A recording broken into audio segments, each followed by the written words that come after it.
But let's get to the hot takes. So we have a bunch of hot takes that was submitted from random people. Now, what I'll say about this is, in sort of doing this, I said, hey, we initially thought not much would happen this show being both holiday shows. Boy, were we wrong. Mm-hmm. And feel free, WWE, to prove me wrong at any point in time. I said, drop your hottest wrestling take in the response. You can use your name. You can use your Twitter name. You can make up a fake one. And we'll read as many as we can. And I told people, listen, put in a wrestling hot take and maybe even one non-wrestling hot take, and we'll see how we feel about this. But we have here the wrestling hot takes. Let's go through them. We have quite a bit of submissions. I don't know if we'll get through them all, but we'll just breeze through a bunch of them right now. Our first one comes from JD. Don't know who that is. John Duran, Jonathan Dortmund, no idea. He has 3. Wow. Okay. All right. 3 wrestling hot take. Let's talk about it. He's got Roman Reigns is the best member of the Shield. Mm-hmm. How do you feel about that? Hot, spicy, mild? Okay.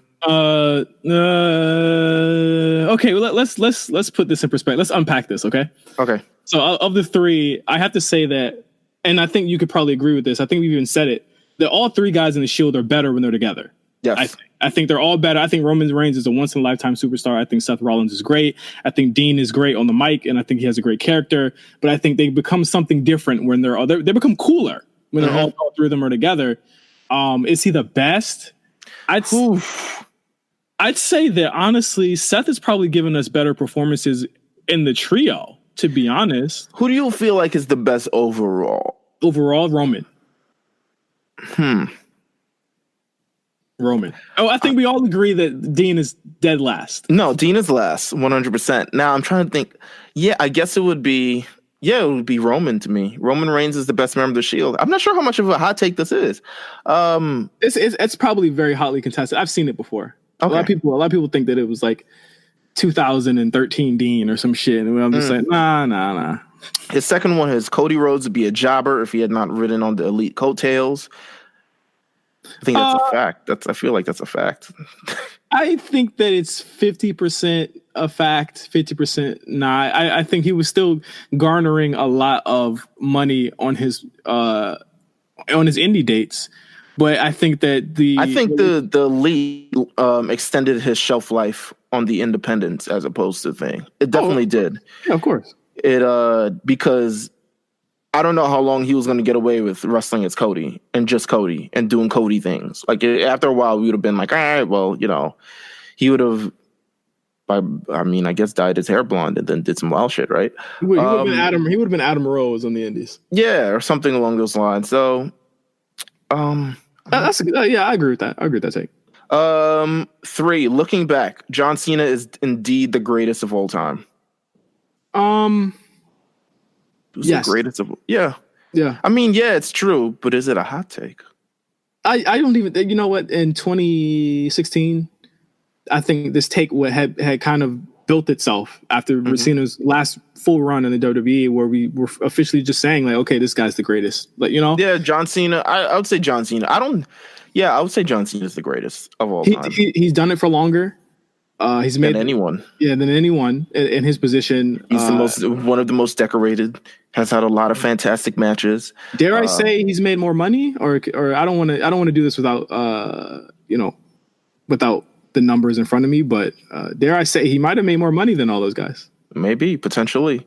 Let's move on to our next hot take. It comes from X. I'm assuming this is Xavier, who you can listen to on the Looking Glass podcast. I'm assuming this is. If it's not, then Xavier, you just get a cheap plug on the Looking Glass podcast. His hot take: Ronda Rousey, while a very good worker, stagnated the growth of the Raw Women's division for a year. No, I can't say that. They went to WrestleMania and main evented WrestleMania. Yeah, I don't know if it stagnated it at all. It strengthened it. I think that and I think in particular you're talking about performers like Sasha Banks, who did get a match against Ronda Rousey, and it's like when you build a super competitive and a super strong character, they have to be at the top. You know, like parody only matters when it does when it doesn't. You know, Right. like with Ronda, parody didn't matter there. Like not everyone had to be beating her every week in order for it to be parody. I think that you still had a lot of people who got the rub from her just for being in the ring with her. Nia Jax, Alexa Bliss, especially. Sasha Banks got a rub from being in there with her, and of course Becky and Charlotte. I think everyone that was next to her at least got a Sports Illustrated interview or like some type of flash or a main event from just being in her orbit. So I can't say that she stagnated anybody. I think the conversation for women main eventing WrestleMania wouldn't have been so solidified nor undisputable if Ronda Rousey wasn't there.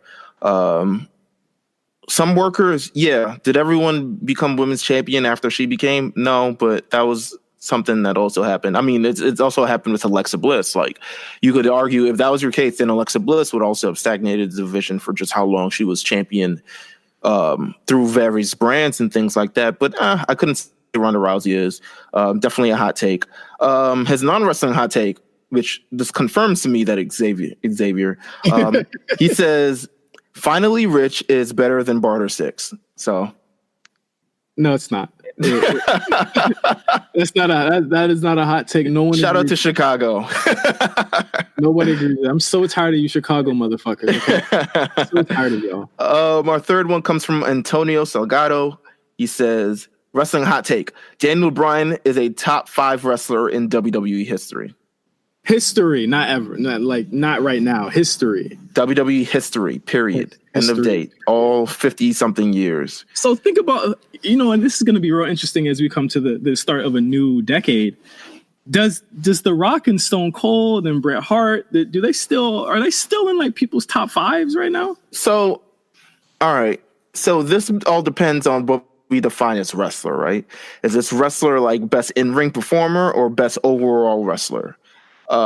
Because I don't think you could make a case for Daniel Bryan being in the top 5 if it's an overall performer. Huh?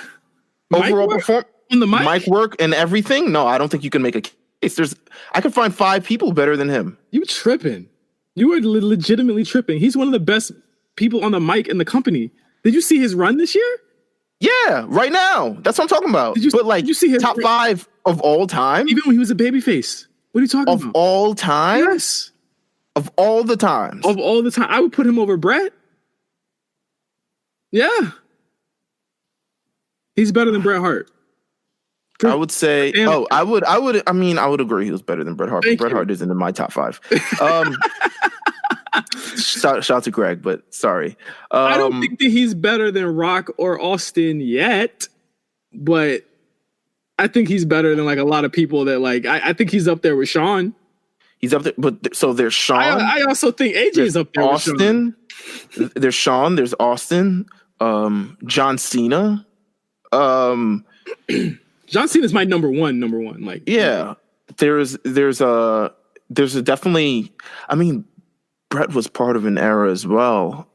Like, but then there's also like Macho Man. A lot of people like Daniel Bryan would be fringe top 5. He might be number 6 or 7 to me, but to say that he's top 5, I don't think I could say that like undisputedly. I can. I'll say it, and I think that he deserves a conversation. I think me and you are gonna have to talk after this episode ends. Okay, all right. Well, I'm open to things from the fans. Antonio, thank you. This was a hot take. This was a very steamy. Very steamy. That was sizzling, bro. Non-wrestling hot take. He says Drake is an all-time top 5 all-time rapper. And apparently he also asked to let me host the Call Up, fam. Oh, wow. We do have an update on the Call Up. We'll be announcing that on Friday.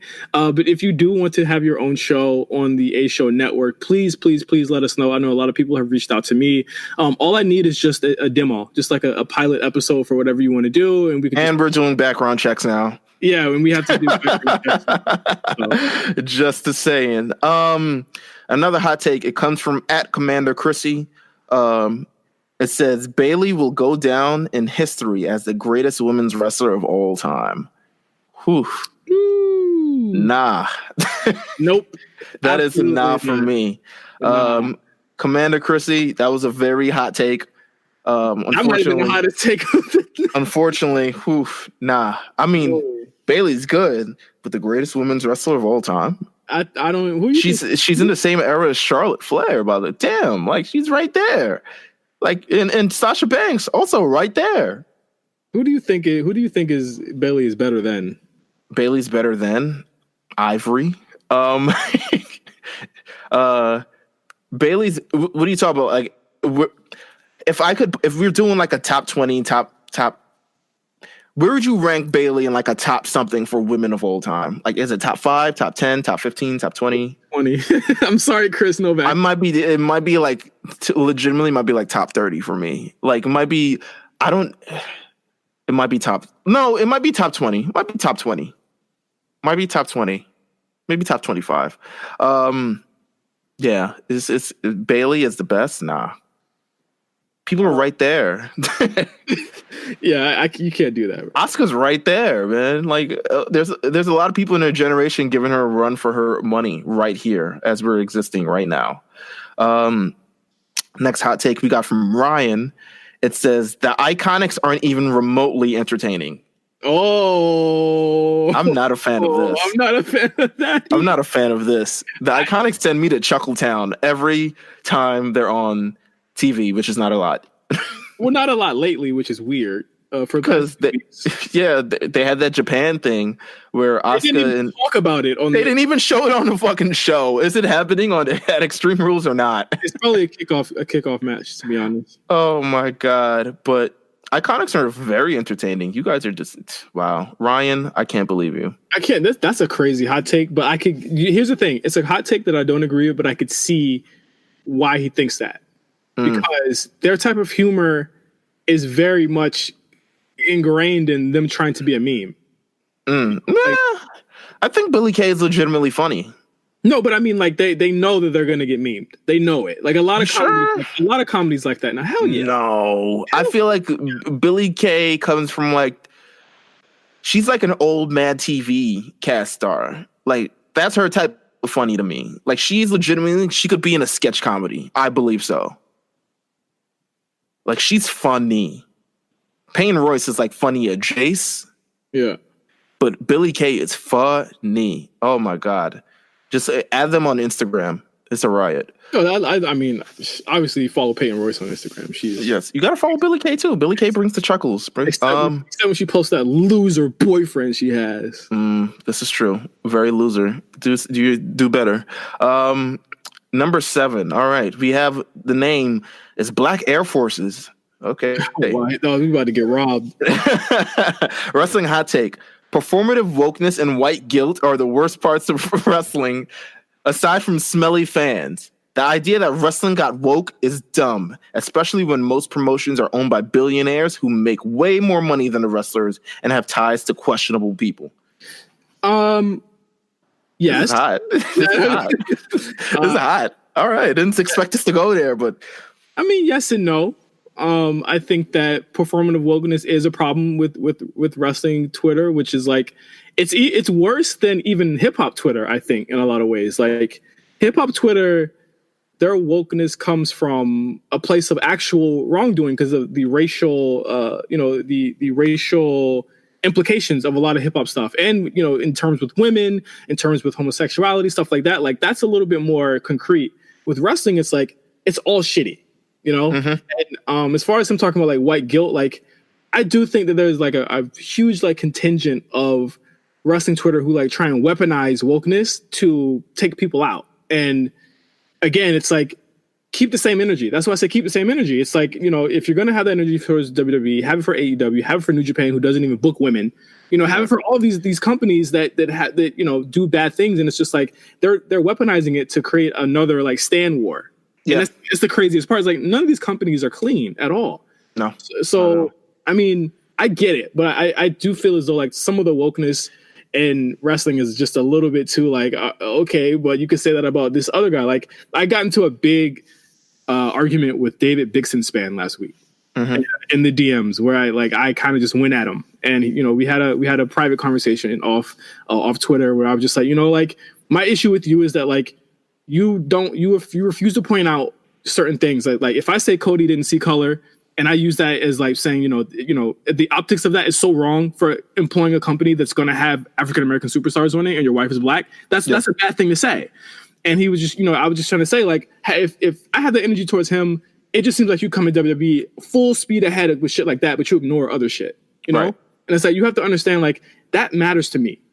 This type of shit matters to me. And it matters to me that everyone is not only represented, but everybody is represented as far as criticism goes as well. And I know a lot of people on wrestling Twitter think I'm trying to like find a fucking job from WWE, but it's just like, no, like, what's wrong with being a fan? Yeah. And demanding more from the things that you watch. In all aspects. And what I'm saying? Like, I would love for AEW to survive. You know what I don't want to survive? The elitism, again, no pun intended, from its fans. Mm-hmm. That's it. I agree with everything you said. His non-wrestling hot take was the only nice billionaire without blood on her hands is Beyonce. Beyonce isn't a billionaire. We don't know that. And she's not a billionaire. That's all I'm saying. It just can't be factually true. Beehive, his name is Meals TV on Twitter. Well, she's not a billionaire. That's what Forbes said. Okay. She's not a billionaire. Okay. The next one is from John, Wrestling Hot Take. It says, the Young Bucks get a pass for their mediocrity because they're white. Whoa. I think they get a pass for their mediocrity. Or oh, you're agreeing with mediocrity. I agree. I don't think it's the white thing. I think it's that they've galvanized a group of fans that feel as though they haven't been heard. In a lot of ways, just like the Republicans who voted for Trump in 2016. Oh, wow. You're getting your Erica Briss on. All right. I get you. They reached out to fans that felt unheard. They wanted wrestling like this. They wanted Suck It back. They wanted Too Sweet back. They wanted all that stuff. Yeah, they're smarky.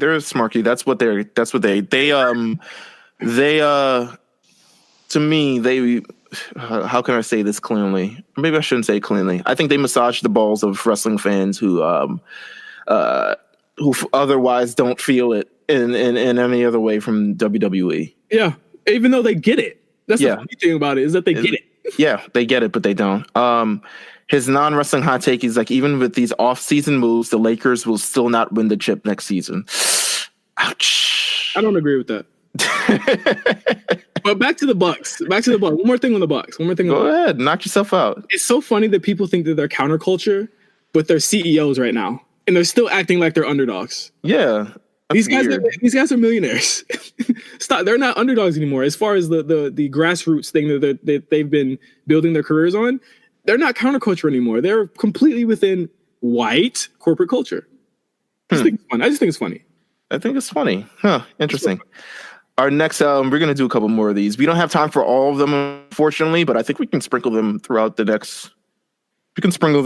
shows in the future if we end early or something along those lines. Mm-hmm. Our next one is from Bobby. This isn't a hot take, but this is still funny. He says, Cody and Brandy role play as Stephanie and Triple H in the bedroom. I do too, so. Oh my God, that is hilarious. I thought that was hilarious. Thank you for that. Next one is it's at Run Keldat. Well, another one on the Bucks. The Young Bucks wouldn't be a top 2 team in any of Vince's brands, and they ran from WWE out of fear of being exposed by the Usos. Jesus Christ. The vitriol for the Young Bucks. I like it. I love when energy. I love when we get negative like that. Wouldn't be a top 2 team on any of Vince's brands. Well, once you become on Vince's brands, you become Vince's property. So it's essentially like not his property, but essentially you're subject to however he wants to promote you or anything like that. Like at one point we could argue, you could argue a couple of teams being the best in the world. And it's just like, maybe they're just sitting on their couch. Even like, for instance, the Revival at one time, arguably one of the best tag teams in the business, but for a long time they sat on their ass and didn't really do anything and really accomplish anything. You couldn't really even say that. Whereas in the independents, you get a lot more creative freedom, and it's that creativity, in my opinion, that allows you to, change your perception in the fans' eyes, and they'll be able to believe, in you for that. I think maybe in NXT they would be considered one of the top 2 tag teams in the world. Absolutely. NXT, they'd never lose. Yeah, on WWE, it'd be a little bit harder to judge. And in terms of they ran from WWE out of fear of being exposed by the Usos, I think the Usos want that match more bad than you guys probably think they do. Like, I don't want to give you guys not enough credit. I think they really do want that match. Bucks versus the Usos, I think that's something they genuinely want to happen. I think it's something they of course they want to happen. I think they intimated like last year or 2 years ago that they wish that they could just get a special show and team up with the WWE to make that happen. But, of course not. Yeah, New Japan, WWE, what are you, crazy? Yeah, but I mean, as far as them running out of fear, I don't think that's it. They had a chance to, again, and I just said this, like, they had a chance to do it their own way and become executives as they did it. And they're making way more money than they would ever make signing to WWE. Absolutely. I don't know that they would ever. Actually, yes, more than they would ever make. 100% more. 100% more than they would ever make. Period. In this current era of WWE, his non-wrestling hot take was the Yeezy Boost is the most overrated sneaker of all time. Yes, they're ugly. Like if you see somebody wearing Yeezys, like you automatically know they're a dickhead. So yeah, I'm so glad I can like say shit like that now. Yeah. Like I haven't been able to tweet what I wanted to for like the past like half of a year. Oh, well, welcome. There's another one by Run Keldat. I don't, I'll say it really quickly, but I'll say it because you have two. He says Kenny Omega went to AEW because he knew he couldn't hold a candle to the workers in WWE. Kenny is still a senior hooping with the JV. I don't know if that's completely true. I think he went to AEW for a chance to carve out his own bit of history, and also he gets a stake in the company, which is a lot more than he'd get in WWE. Yeah, he knew he would have been in an NXT jumpsuit if he went to. Wow, hilarious! I think it was Rob that said, "Warm up that NXT jump." That is hilarious. The property of WWE shirt that they wear in those. Oh my god! Yes, I mean that is very telling, isn't it? And his non-wrestling hot take, he says Dragon Ball Super is better than Dragon Ball Z. I can't agree on that. I can't. I can't agree. Why not? Dragon Ball Super is better than Dragon Ball Z. I love Super, but Z has a lot of great shit. So good shit. Let's see. This is the last one that we'll do. We'll get to some couple other ones in the future. Actually, we'll end it depending on how this is. This one's from Donnie Luch. My mans, what's shout up? Out to him, yeah, man, killing it. If I pronounce your last name wrong, I'm sorry. He said Velveteen Dream will be the black version of what the Miz has become. Charismatic, great on the mic, good worker, and he can hold any title and make it marketable. Whew. I don't know. I think he'll be better than the Miz. I think we'd hope that he would be better than the Miz. I think his main roster future is possibly one of the most hotly contested. Yeah, because it could either be extremely promising or incredibly depressing. He's very good. However, when you have to go into the WWE system, you're not as allowed to be. I mean, not that you're not as allowed to be as good as you are in NXT, but the opportunity to be as good isn't the same. You don't have the creative liberty or freedom that you might have on NXT in certain different ways. Mm-hmm.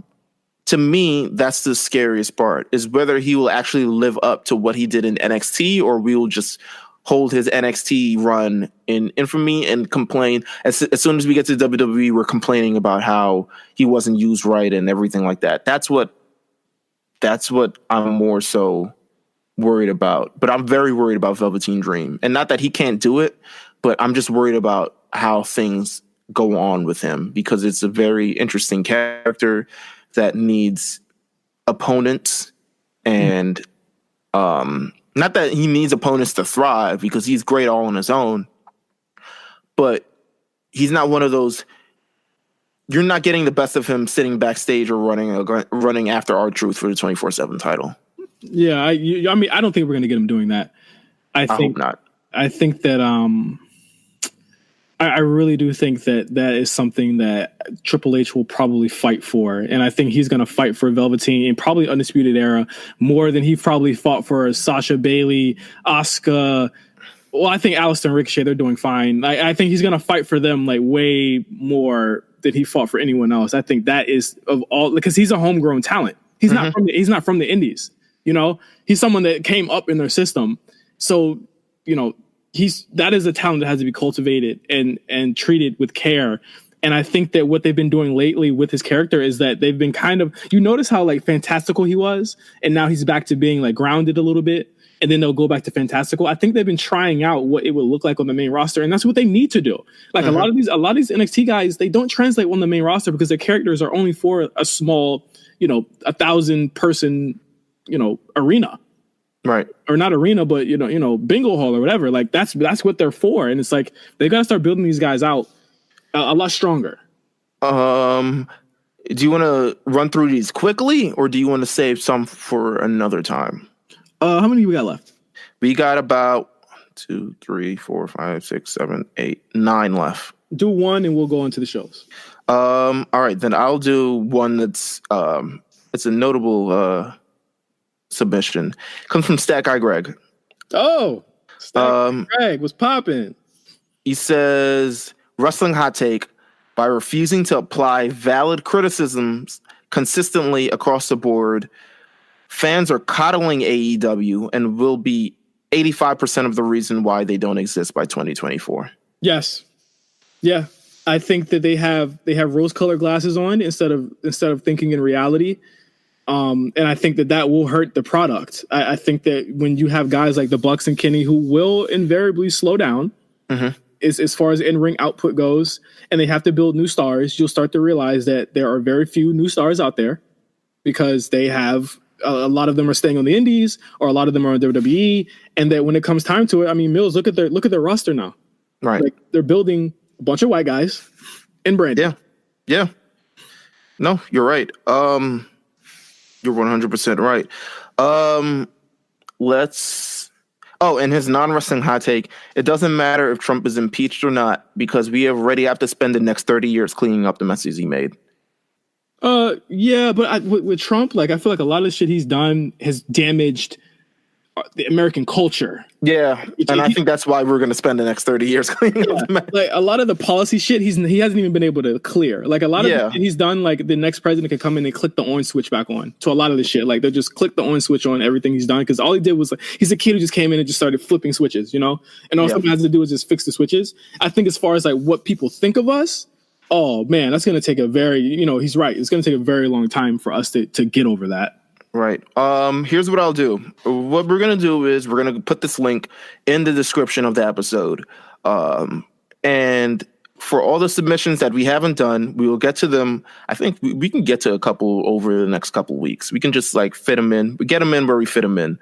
We'll get them over the next couple weeks. And if you want to continue to add some, we can make this, just a quick segment, a recurring thing, and we'll pick some of the best ones and we'll talk about it.